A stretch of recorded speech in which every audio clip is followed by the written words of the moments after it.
Mastering the art of creating better reports not only ensures happier clients, but it also opens the door to increased financial success and personal freedom. But before I get going here, if you ever find yourself struggling on how to use the app, which I can't imagine you will, you can always just hit the question mark at the top right hand corner, and here you'll find a cheat sheet and all kinds of other goodies that should help you on your way. So let's get going. None of this is going to be rocket appliance.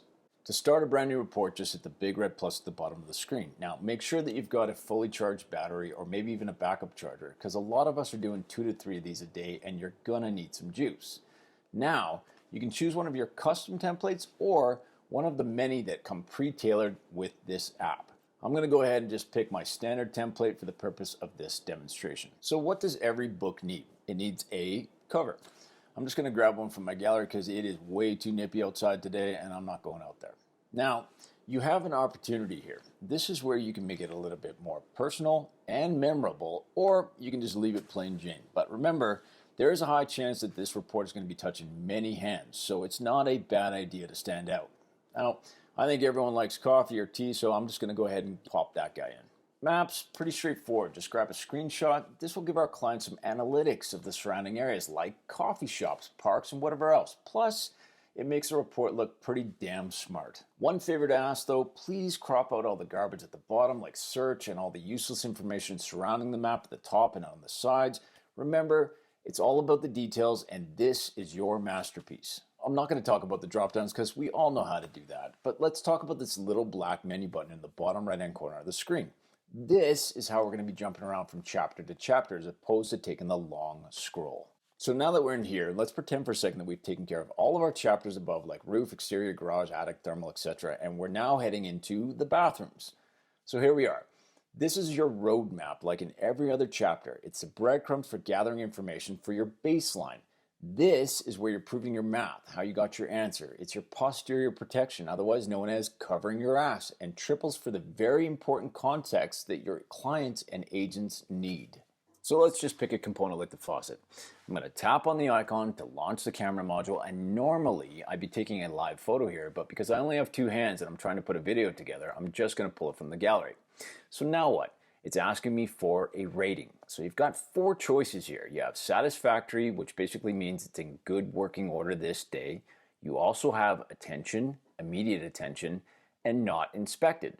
Pretty sure we don't need to explain these, but for the first time home buyer, we have a page dedicated to explaining how to digest this report, and it's called Icons and Legends. Let's go back to the bathroom and pick another component, the sink drain. And it's not draining so well because, surprise, surprise, it's clogged with my wife's hair. So I have a choice, attention or immediate attention.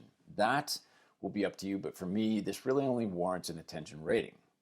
Here's a pro tip though. Most things will be just that, attention, unless you're a hyper alarmist, in which case, good luck in this industry. So now you see there's 3 orange tinted boxes. These are the minimums we ask you to fill out to get the point across. This is where I'd like to underscore something. Every single component, and you have thousands to choose from, comes with its own unique set of common issues, actions, definitions, and summary statements. Now, if it's not in the drop down, you can just simply type it in. So back to the drain, let's select an issue. I'll pick slow drain. Now the action, I'll choose maintenance required.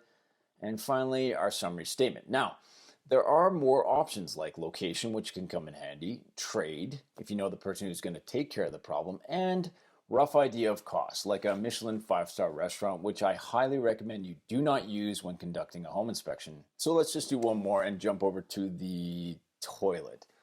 Let's pretend for a second that she's extremely loose and wobbly. Well, that can turn into a big problem, and I'm going to have to give this one a big thumbs down. So again, I'm going to pick my issue, unstable, then I'm going to do my action here.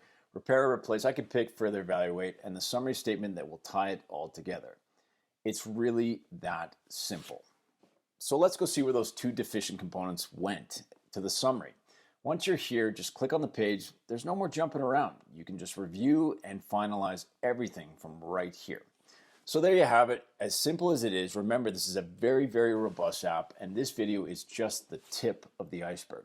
The interface, again, was designed by us, custom home builders, lawyers, and professional inspectors. It's also been thoroughly vetted and tested hard across a number of different industries such as property management and disaster relief operations.